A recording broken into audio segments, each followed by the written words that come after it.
This is the X-Zone Broadcast Network, broadcasting worldwide on broadcast affiliates and satellite program providers, including CNN Broadcast Network, Sirius Satellite Network, Star Media, Good News Radio Network, Angel Broadcast Network, Wiki Broadcast Network, and WPBN TV. For more information on the X-Zone Broadcast Network, visit us at www.xzbn.net.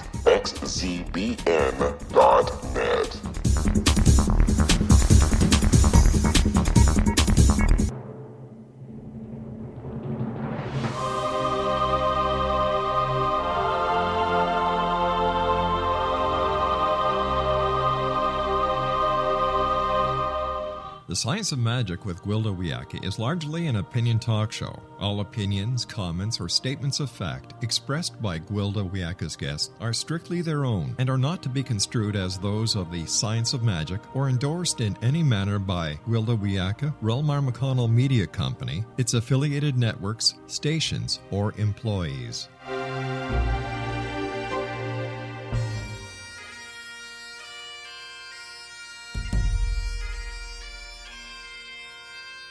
Welcome to the Science of Magic with Gwilda Wiyaka, a program dedicated to uncovering the unified nature of reality and humanity's ever-evolving place as truly galactic beings. For more information on the Science of Magic with Gwilda Wiyaka, visit us online at www.thescienceofmagic.net.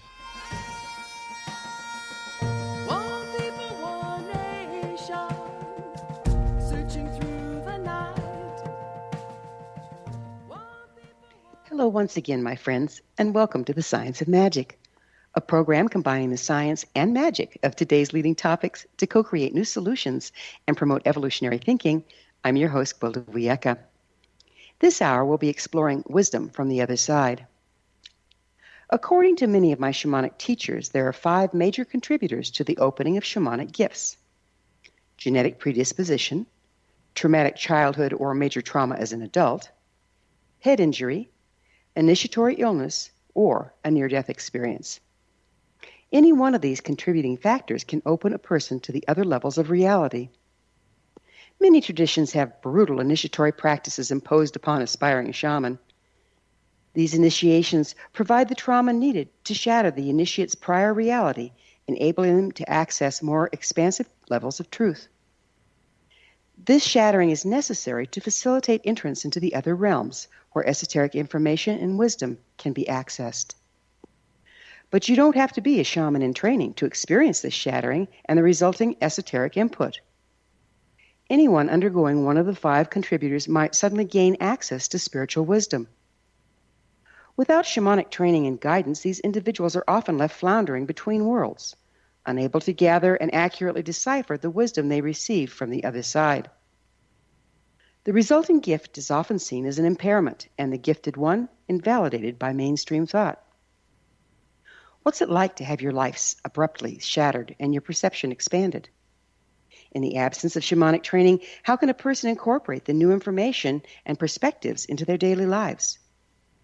How much more valuable esoteric information is falling by the wayside due to oversight and invalidation? Our guest this hour is more than qualified to help us find some of the answers to these very important questions. With us is Dr. Rajiv Parti, author of Dying to Wake Up, A Doctor's Voyage into the Afterlife and the Wisdom He Brought Back. He's a world-renowned cardiac anesthesiologist who is chief of anesthesiology at Bakersfield Heart Hospital for more than a decade before having a life-changing near-death experience. Dr. Parti's study in complementary and alternative medicine has led him to formulate an integrative approach to total wellness. He tours the country extensively, holding workshops to demonstrate methods of healing to help others overcome addiction, depression, and chronic pain. His website, dyingtowakeup.com. Dr. Parti, thanks for joining us on the Science of Magic. No, it's my pleasure to be here. It's wonderful to have you. Before your personal near-death experience, as a doctor, did patients ever talk to you about having near-death experiences? Yeah, I had a patient about many years ago where I was giving anesthesia for a special kind of heart surgery where the aorta, which comes from the heart, needed to be repaired. Mm-hmm. And the only way it could be repaired was what is known as hypothermic cardiac arrest, where we stop the heart, we stop the brain, we stop the lungs, and the patient is basically frozen down to frozen, literally frozen. There is no activity in every organ. And that patient, when he woke up, he was describing, oh, you were here, you were talking this. And I thought, this patient had no blood going to his brain for 45 minutes. Maybe he has hallucinating. Uh-huh. So that's why I Googled it, Googled. At that time, I didn't believe in spirituality that much, So before having your own near-death experience, you just kind of explained it away as a hallucination? Yeah, especially that the patient didn't have any blood going through his brain for 45, 50 minutes because he was totally frozen. Wow. Wow, that sounds like a reason to have a near-death experience, doesn't it? Yeah, that's what I'm saying. Yeah. Yeah. Well, we're going to have to take a quick commercial break. We're going to return on the other side and go into depth about near-death experiences and what can happen and what we can find there. Okay. Dr. Parti and I will return shortly, so don't go away. You're listening to The Science of Magic. Our current episodes are aired daily on the X-Zone Broadcast Network, xzbn.net. In service to our listeners, prior innovative episodes can always be accessed free of charge on our website, thescienceofmagic.net. The Science of Magic is produced by Relmar McConnell Media Company, Hamilton, Ontario, Canada.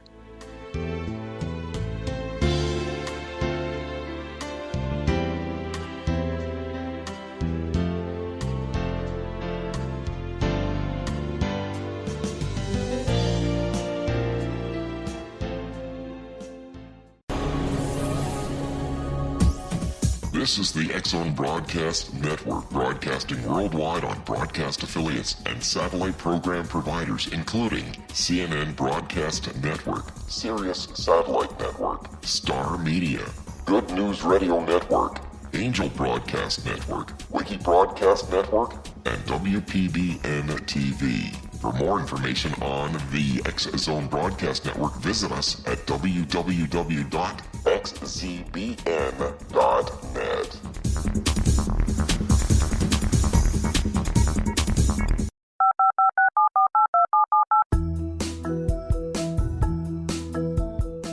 Did you know that when you're on the road with limited data or Wi-Fi, you can still listen to the X-Zone Radio Show with Rob McConnell, The Science of Magic with Gwilda Wiyaka, X-1, Dimension X, Space Patrol, and every minute of the X-Zone Broadcast Network by calling 213-401-0080, courtesy of Audio Now. No smartphone, app, or internet needed. It saves your data plan, and it's free if you have unlimited minutes. Call 213-401-0080 to listen on any phone, anytime, anywhere. Remember 213-401-0080 for the best of the paranormal, parapsychology, and sci-fi radio programming anywhere, 24/7, 365.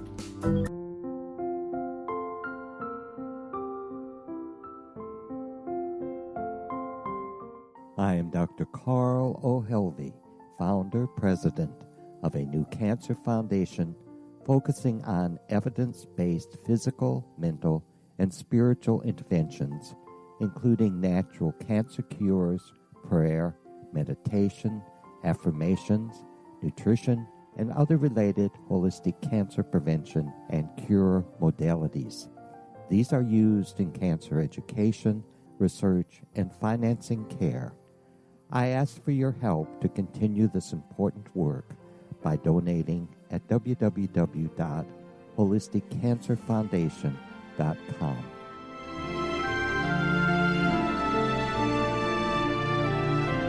Hello, I'm Pete Marsh. With my daughter Justina, we will be presenting the new radio show, Too Good to Be True. If something seems too good to be true, it usually is. But with the help of Justina's amazing gifts, we're going to gain insight into questions that don't yet have complete answers.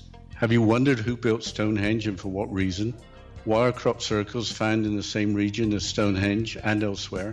Are crop circles a hoax, or are they created with technologies that we have little knowledge of? Who built the pyramids in Egypt and also in other countries? How and why were they built? Was the Titanic switched with the Britannic as part of a gigantic insurance fraud, or for more insidious reasons? What caused the Tunguska event when trees were flattened over an 800 square mile area in Siberia? Will the new insights be too good to be true? Well, that will depend on what you are prepared to believe. Please join us as we start on this journey together.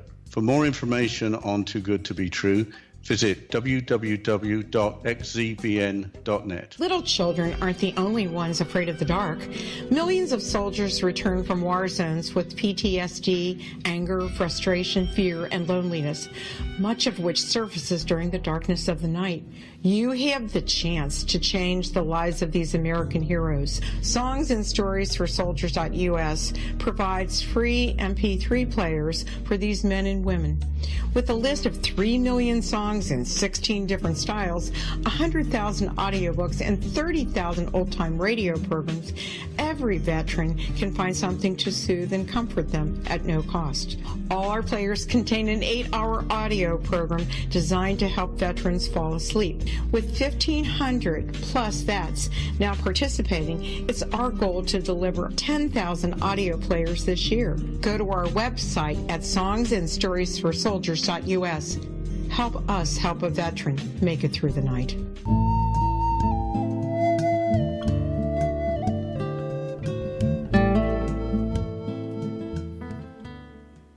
Welcome back. This is The Science of Magic, dedicated to unification and evolution of consciousness. I'm your host, Gwilda Wiyaka. Our guest this hour is Dr. Rajiv Parti, author of Dying to Wake Up, A Doctor's Voyage into the Afterlife and the Wisdom He Brought Back. His website, dyingtowakeup.com. Dr. Parti, we were talking about different anesthesia that can possibly show or create hallucinations rather than out-of-body experience. Would you describe the difference between the two? Yeah, out-of-body experience is when the consciousness leaves the body and the person goes to different realms, and they can accurately describe what happened. They may go to a different room, they may go to different realms. But hallucination is just a play of the mind. And most commonly it happens with drugs which are called dissociative anesthesia, like ketamine, which is a derivative of PCP. And that gives dissociative anesthesia. The person is hallucinating, but he's imagining things from his childhood, and there is no flow to the thoughts of what they're describing. Random. It is random. So one is kind of like bilocating or remote viewing, and the other one is just fanciful? Exactly. Okay. So what led to your near-death experience? Yeah, my near-death experience started with an emergency surgery around Christmas time in 2010. The emergency surgery was done because I had prostate cancer surgery in 2008, which led to incontinence. And here I was put about 10 days before that an artificial sphincter to control my bladder function. And that got infected, got a septic, severe infection. So I'm live in Bakersfield, so we have to go to emergency surgery at UCLA with high fever of 105. And then during anesthesia, my consciousness left my body and I could see the surgery, and then I went to different realms. So you could see the surgery as it was going on? Yeah, I could see the surgeons cutting me open and draining the infected fluid from the belly and from the perineum. Did your body stop? Was there signs in the surgery to the surgeons that your body was in distress, that you were My physically body dying? did not. I didn't have a cardiac. Heart did not stop. I did not have a asystole as people talk about. Wow. ACE leads when there's a flat line. Uh-huh. Wow. So you just left. Yeah, But your body was still living. So I guess you were able to substantiate the things that you did see. Therefore, it wasn't a hallucination. Is that correct? yeah. And my wife doubted it too in the beginning, and then she came along. One of the biggest difference between near-death experience and hallucination is the person who experiences that is a totally different or transformed person. It just changes you somehow, Exactly. where a hallucination doesn't necessarily. Yeah. What was going through your mind at the time? During NDE or after NDE? When you first noticed that you're looking down at your body and you're out of it. Yeah, the first thing was, am I hallucinating? Did somebody use ketamine or something like that? Mm-hmm. But when I checked the record, it was not the case. Mm. And after that time, did you then go and make the effort to double check what you had seen for accuracy? Yeah. How did the other doctors react to that?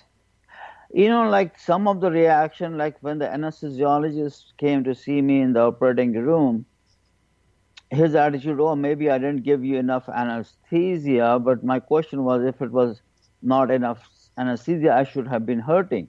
Because I have had patients, who were kind of awake for a few seconds during surgery, and that was not the case.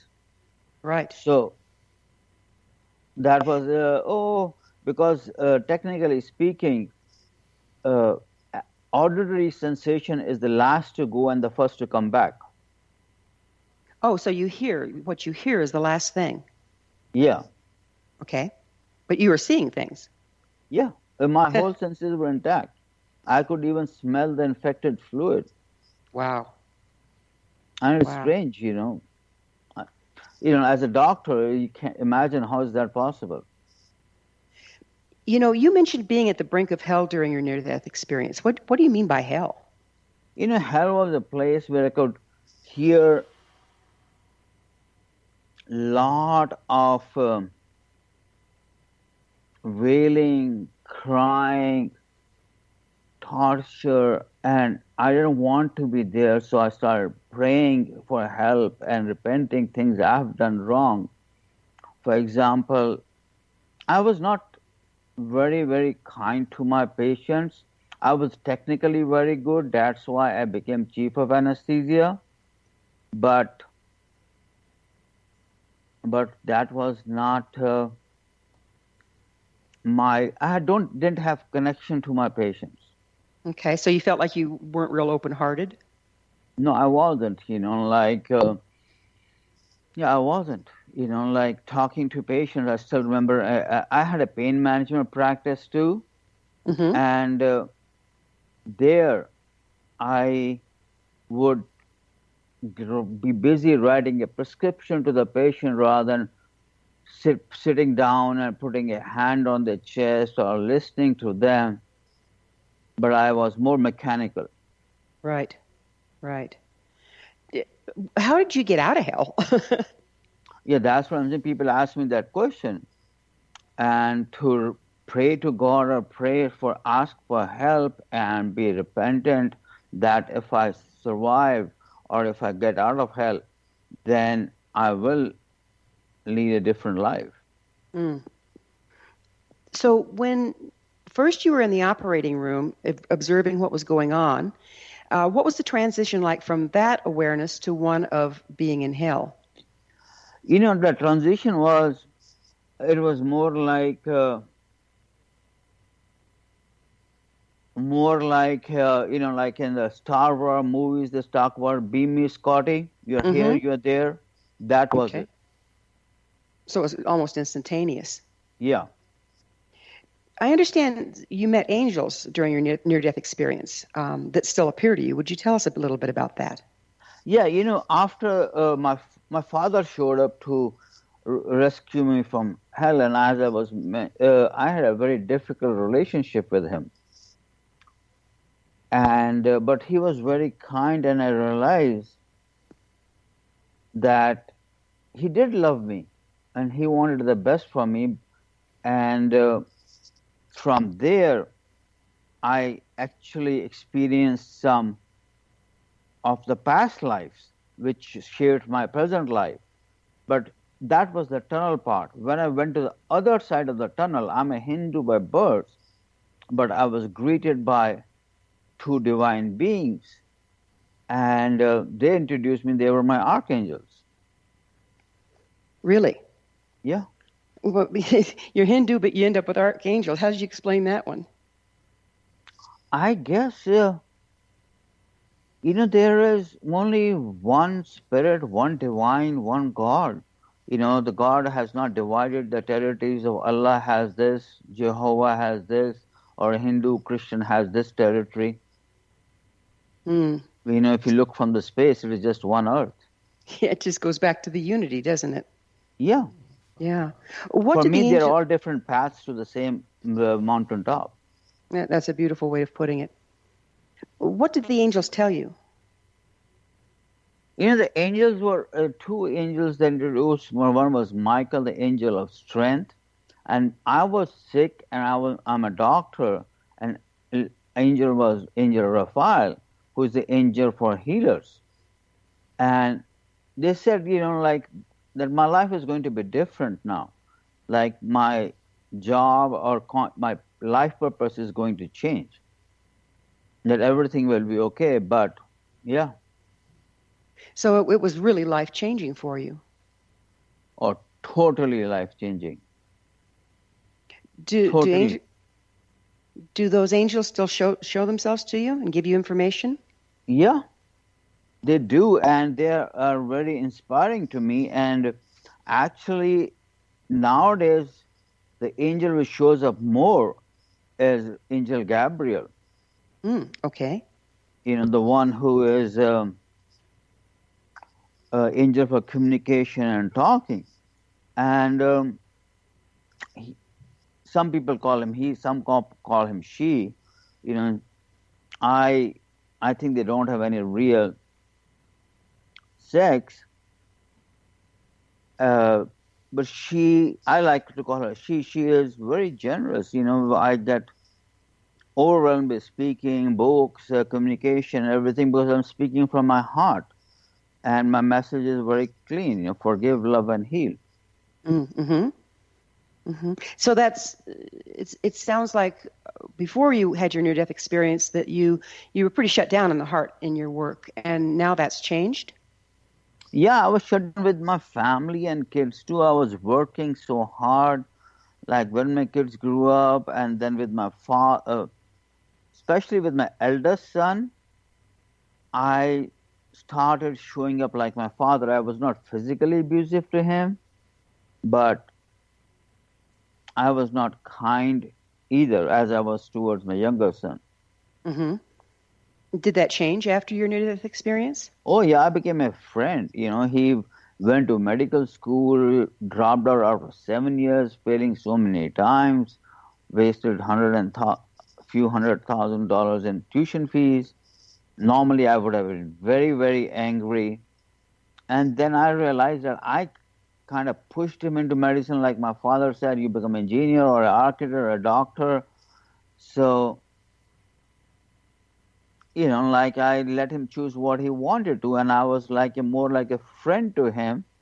And he now went into computers and he's very happy. So your family noticed quite a difference in you after the fact.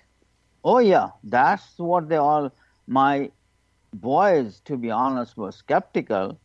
My wife and daughter were in the beginning, but then they turned around. But my boys are kind of agnostic in life in general. Mm-hmm. But they like the new dad.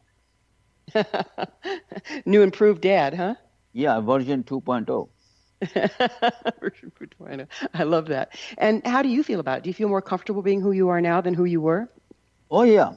And see, the biggest change what happened was in my life, my happiness, my joy does not depend upon outside objects or as a matter of fact, even on people.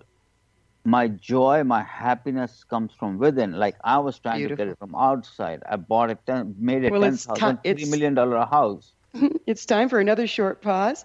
Sure. Dr. Parti and I will return to our discussion on the other side of this break, so don't go away. We're coming to you through the X-Zone Broadcast Network. Don't miss the other fine shows and hosts on xzbn.net. You're listening to The Science of Magic, your resource for creative solutions in a changing world, thescienceofmagic.net.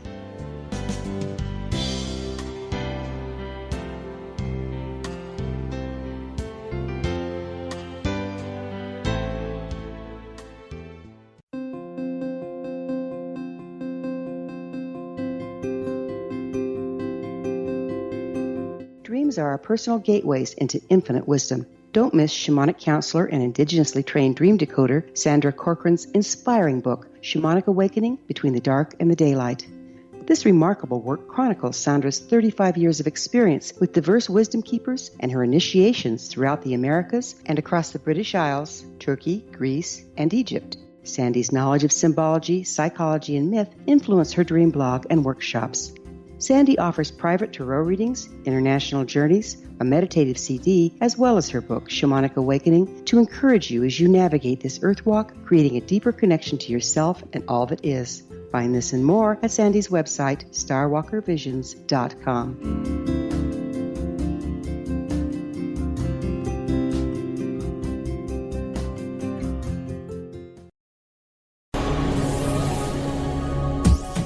This is the X-Zone Broadcast Network, broadcasting worldwide on broadcast affiliates and satellite program providers, including CNN Broadcast Network, Sirius Satellite Network, Star Media, Good News Radio Network, Angel Broadcast Network, Wiki Broadcast Network, and WPBN TV. For more information on the X-Zone Broadcast Network, visit us at www.xzbn.net.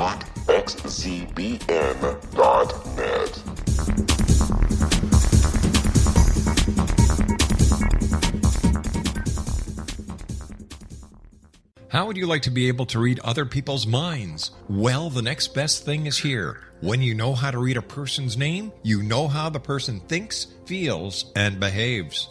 Each letter in our name holds a key to unlock our true essence. Our name contains both our gifts and challenges in this lifetime. Mnemology science discovers personality secrets hidden in the placement of the letters of our names, including the first and last impression people remember about us. Sharon shows us how to interpret the arrangement of letters as outlined in her book, Know the Name, Know the Person. Sharon Lynn Wyeth created mnemology science after 18 years of research and testing her theories, and has supported thousands of people around the world in understanding themselves and others better. You'll enjoy Sharon's unique teachings as she shares her system to learn the gifts behind your given birth name. Even if you don't like your birth name, there are jewels in this book. If you're thinking of changing your name, ready to name your child, or wanting to get along better with others, this is the book for you. If you'd like to improve your relationships and change your life for the better, get the book today, Know the Name, Know the Person, or visit www.knowthename.com. That's www.knowthename.com.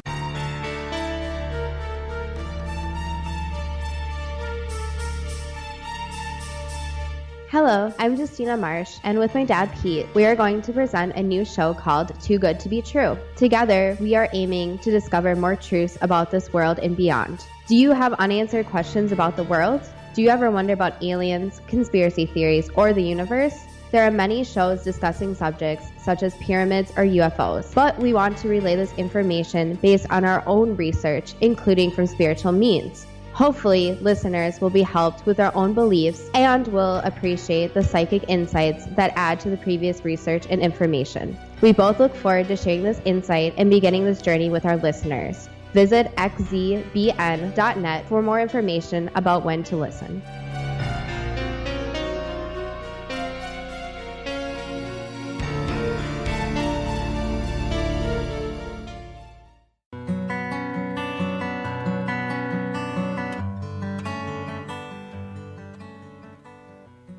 Welcome back. This is The Science of Magic, a place where magic and science come together to promote enlightenment. I'm your host, Gwilda Wiecka. Our guest this hour is world-renowned cardiac anesthesiologist Dr. Rajiv Parti. His website, dyingtowakeup.com. Doctor, you said when you speak of a being of light that you experienced, what is that exactly? Being of light was like the closest I can describe would be like 1,000 suns shining at the same time. But it was not hurting, and it was very serene and peaceful. Like I describe it was like a Sanskrit word shanti, like which is deep, peaceful state, bliss, or you can call it nirvana.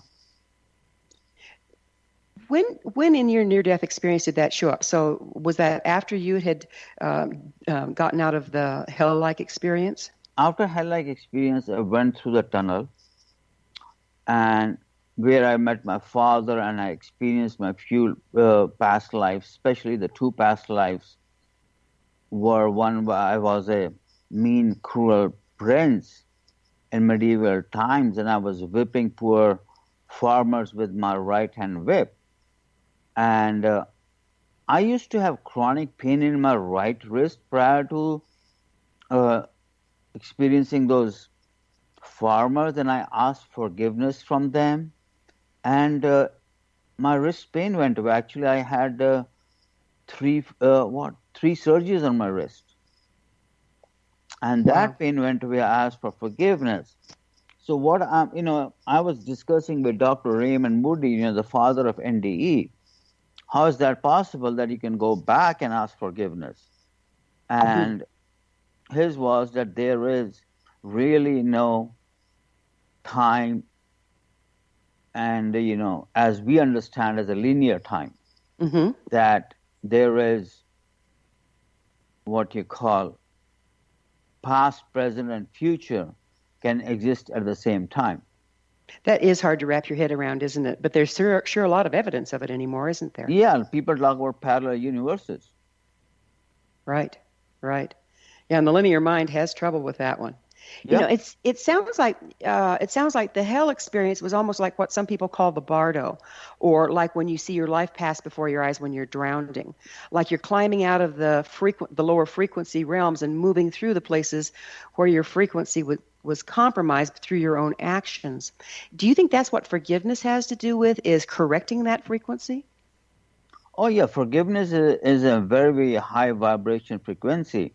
And similarly is love. Actually, forgiveness comes, there was one doctor, I think Dr. Hawkins, who measured all the frequencies of different emotions. Yeah, I think it was Dr. Hawkins. Yeah, from Arizona. And it is elevating a frequency by by cultivating forgiveness and compassion. And starts with your own self. Boy, doesn't it have to start with yourself? How can you forgive others if you're still carrying guilt? Exactly. And forgiving your own self, I found out, was one of the most difficult things. Yeah, I've heard it said that that's the one thing that really stops complete healing, is the person cannot forgive themselves. Exactly.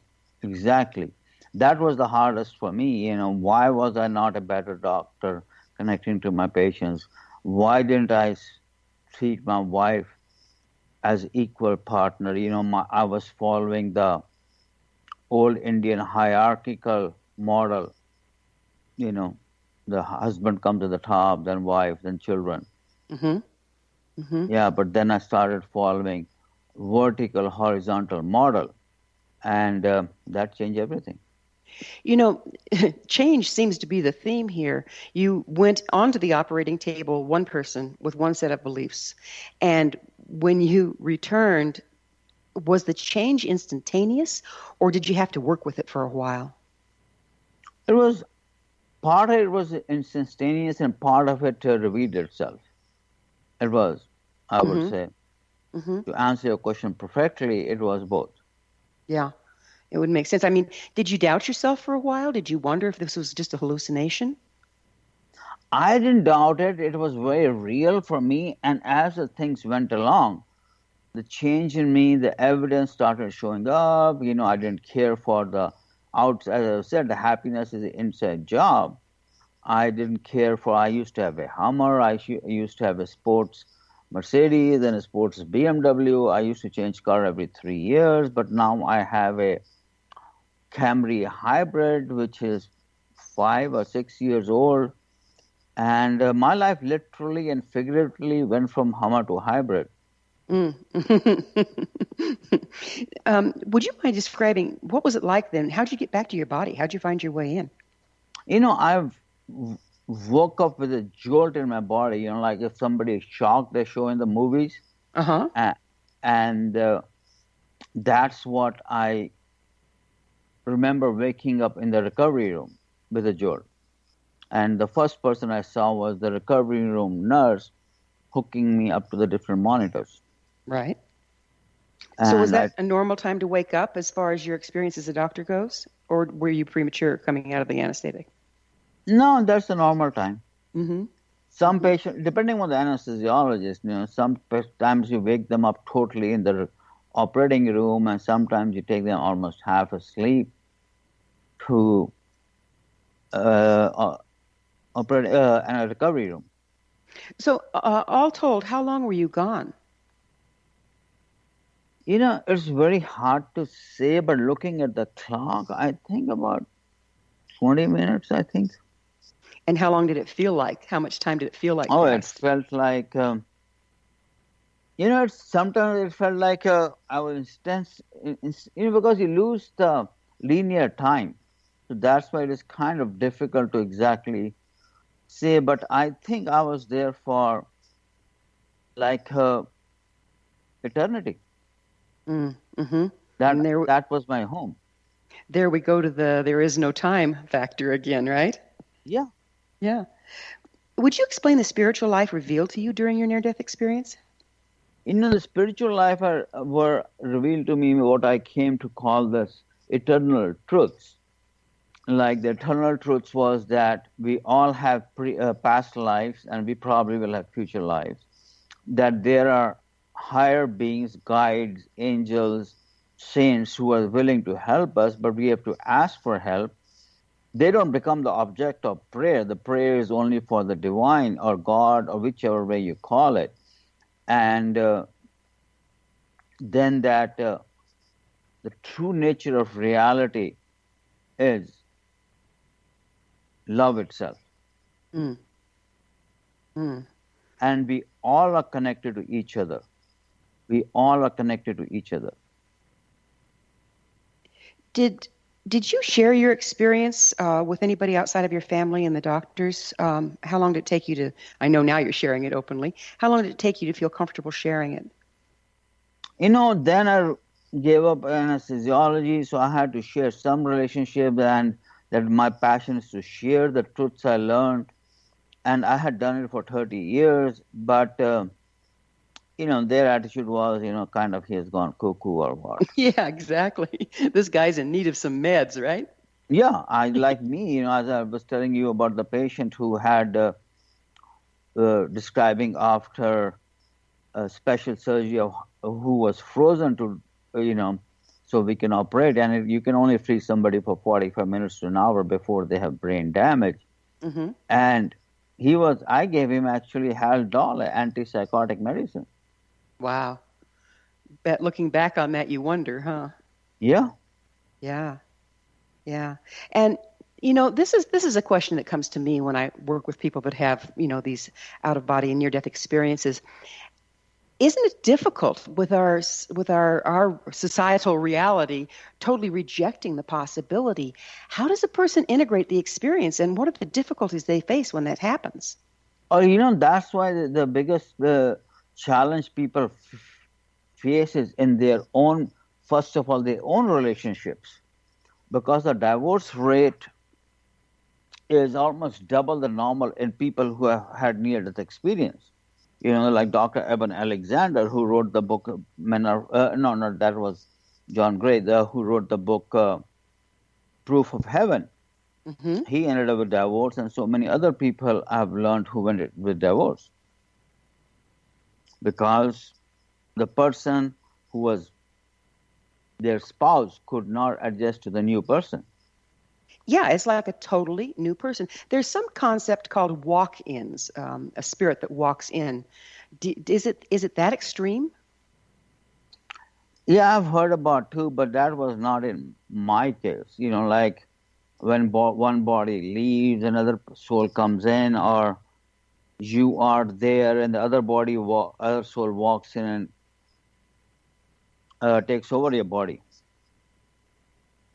Isn't this more like more of you came back than what left? That's a very good thing you're asking, because it was more of my authentic self, my connection to the spirit or soul, which we all are. And then we put on different masks. And that were being shed like a onion, different layers. Mm-hmm. So kind of like in the shamanic initiation, your ego or your little box of who you thought you were was shattered and allowing you for more perception of who you truly are? Exactly. And that is available to all of us.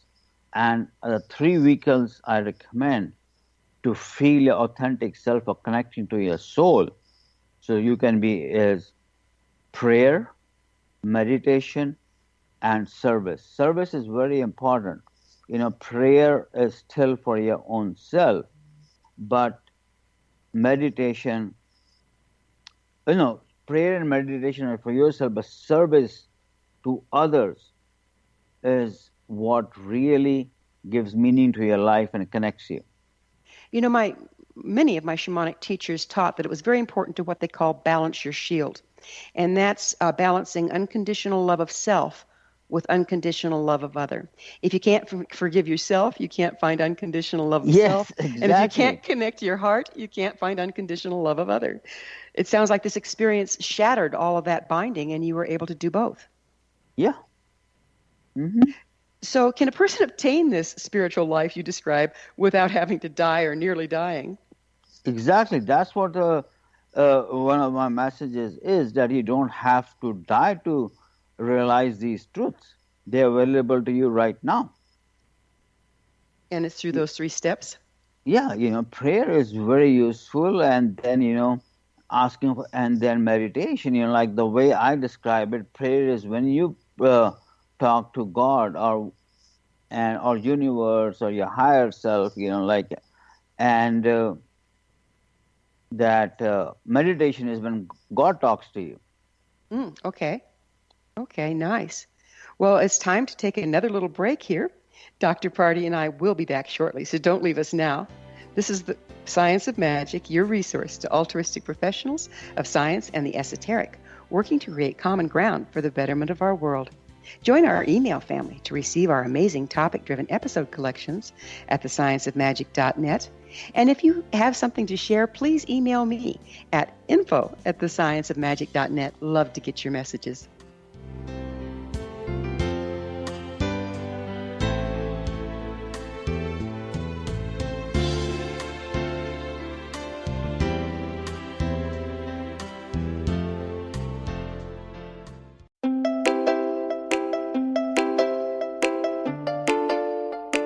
Are you curious? Do you want to learn more about how the world works and have fun at the same time?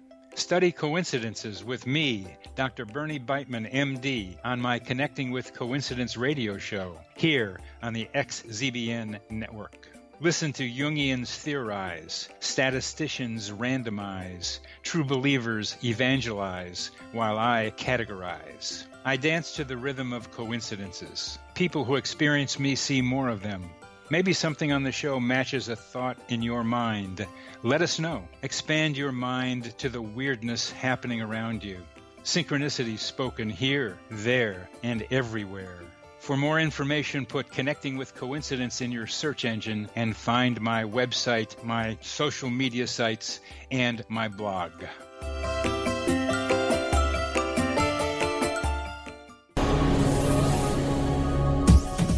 This is the X-Zone Broadcast Network, broadcasting worldwide on broadcast affiliates and satellite program providers, including CNN Broadcast Network, Sirius Satellite Network, Star Media, Good News Radio Network, Angel Broadcast Network, Wiki Broadcast Network, and WPBN TV. For more information on the X-Zone Broadcast Network, visit us at www.xzbn.net.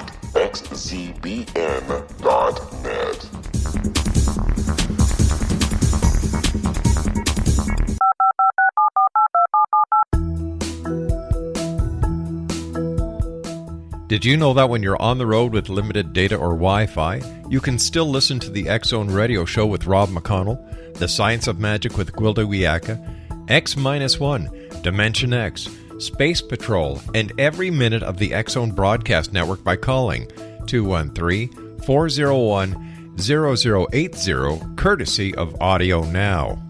No smartphone, app, or internet needed. It saves your data plan, and it's free if you have unlimited minutes. Call 213-401-0080 to listen on any phone, anytime, anywhere. Remember 213-401-0080 for the best of the paranormal, parapsychology, and sci-fi radio programming anywhere, 24/7, 365.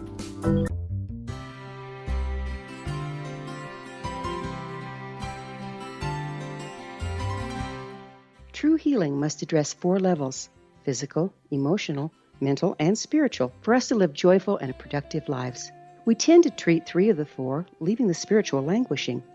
If you're tired of the same dysfunctional patterns cropping up in your life, Soul Balancing is for you. Trixie Phelps, owner and founder of Soul Balancing, is a naturally gifted energy healer trained in numerous esoteric forms, including shamanism. Trixie has created a powerful modality that safely and effectively clears your energetic field. A Soul Balancing session can remove interference, heal trauma, and restore your hope. Contact Trixie for a life-changing long-distance session today, www.soulbalancing.world.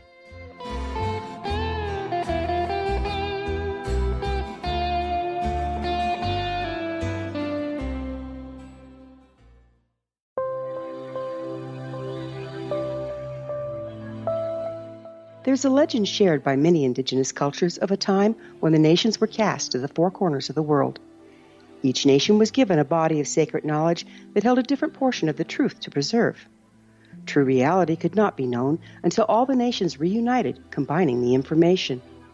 If a single one was missing, the world could not be reborn and darkness would prevail. The Science of Magic Radio is dedicated to reuniting the sacred knowledge. With the understanding, none of us has all the answers, but together we can open new perceptions and possibilities. Through our combined vision, the world can be reborn into a place where darkness no longer prevails. Join me, Gwilda Wiyaka, and the Science of Magic daily on the X-Zone Broadcast Network, xzbn.net, or visit us at thescienceofmagic.net.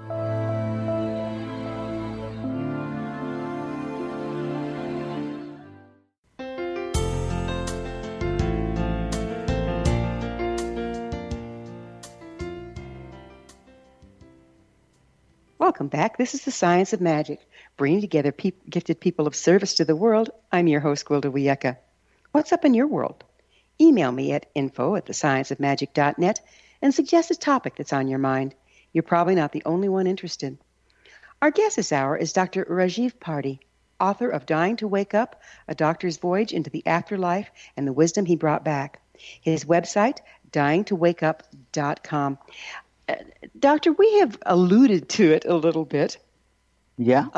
But what do you learn about what you now refer to as the disease of materialism? Disease of materialism is like, as I was describing, that having more. There's a difference between disease of materialism and abundance. Okay.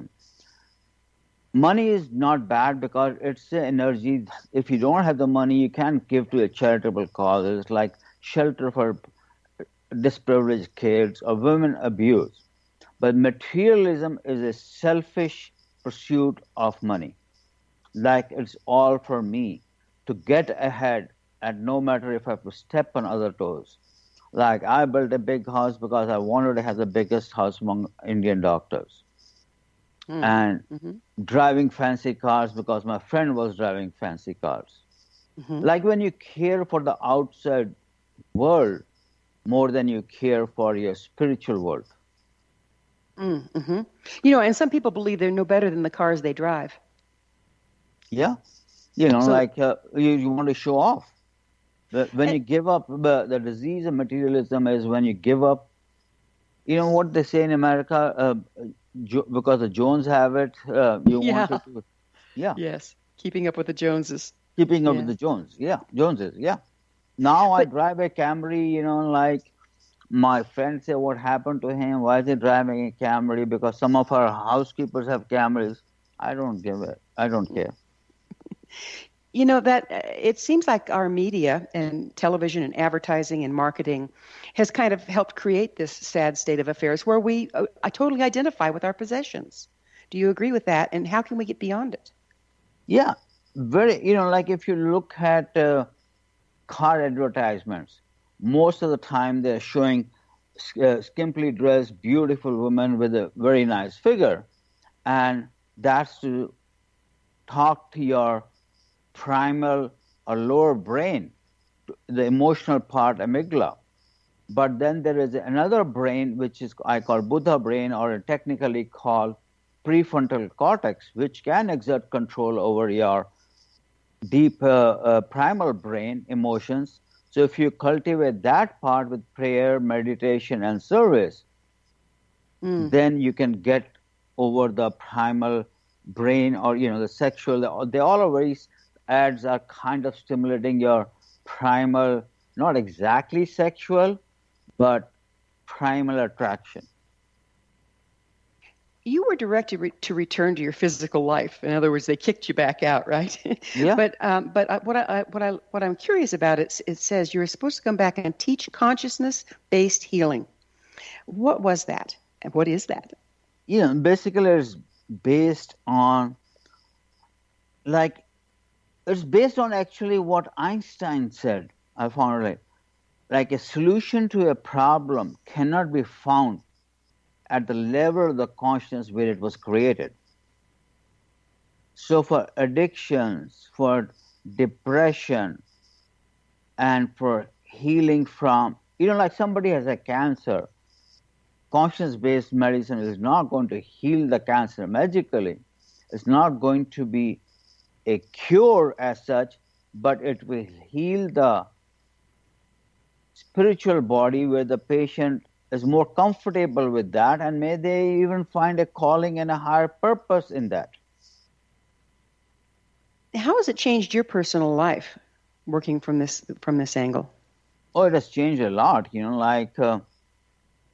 I sold my cars, sold my big house. I had a 10,000 mortgage, and I live in a modest house now. And I simplified my life, and I am much, much happier. And that happiness, I said, I realize comes from within me. But connecting to the spirit, the source of all joy, not from outside objects. Why do you think you personally were given this information and instruction? I've been asked so many times, and I guess my past life karma, or that's my calling, my passion, or my soul contract. Do you continue to get instructions from the other side? Oh, yeah. My father shows up in my dreams, and the angels, especially Angel Gabriel. Yeah. That gives me the ideas for books or lectures and what to do, So do you sit down and have a good old fireside chat with them, and can you ask questions and get answers? Yeah. Sometimes I really want an answer. I write the question under my pillow before I go to sleep, and I kind of not pray, but go into peaceful meditation. So many times these beings show up in my dreams, and I have the answer. It's interesting. So the messages come through in your sleeping as well as in your meditation. Are they different one from the other? No, they are almost the same. Quality is the same. How can you tell that the messages you're receiving are accurate and not just a processing dream or a fanciful idea? How can people tell the Because things difference? come true, and if I follow the messages, usually things work out. Oh, so you're precognitive with them sometimes. Yeah. Wow. Can you give an example? Like the idea for my book. I'm a first-time author, basically, and my book was picked up by Simon & Schuster, the biggest publisher in the United States. And it became an overnight Amazon bestseller the day it was published. Wow. Yeah, so things are happening which I never imagined. Well, when you're in the closed down state of identifying with your possessions, we don't have much imagination there now, do we?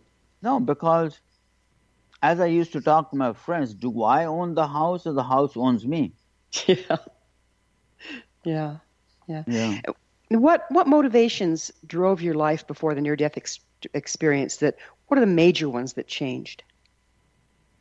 The main thing before was, quote unquote, the American dream. I was an immigrant who came in 1982 with very minimum money. I drove taxis in New York, worked in the stores, and then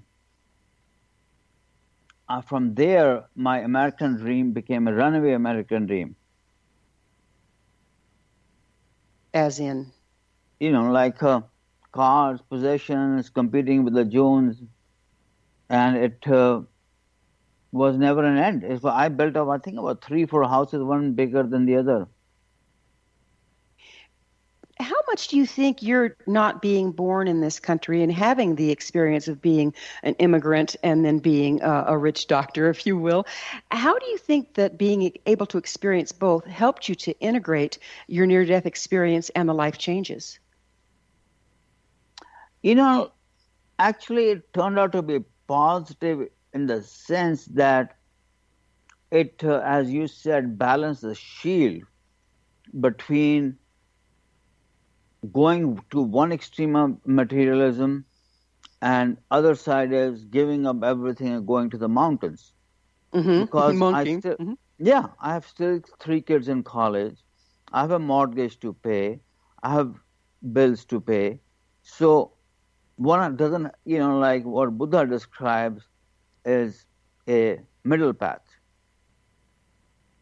Again, balancing your shields, huh? Yeah. And practicing love, like Jesus taught about love. And one thing what I realized, the unconditional love can best be described by a Sanskrit or a Pali term which is known as mudita. And mudita is, I'm happy because you are happy. It's very hard to practice. And one of the ways to practice that is by forgiveness or praying for the people's wellness who have wronged you. It's a very hard thing to do. It is, but like you say, you can't receive love if you don't feel deserving of it. Yeah. And if you can't forgive yourself, if you can't forgive others, if you can't forgive yourself, if you can't forgive yourself, you can't receive love or share it. Exactly.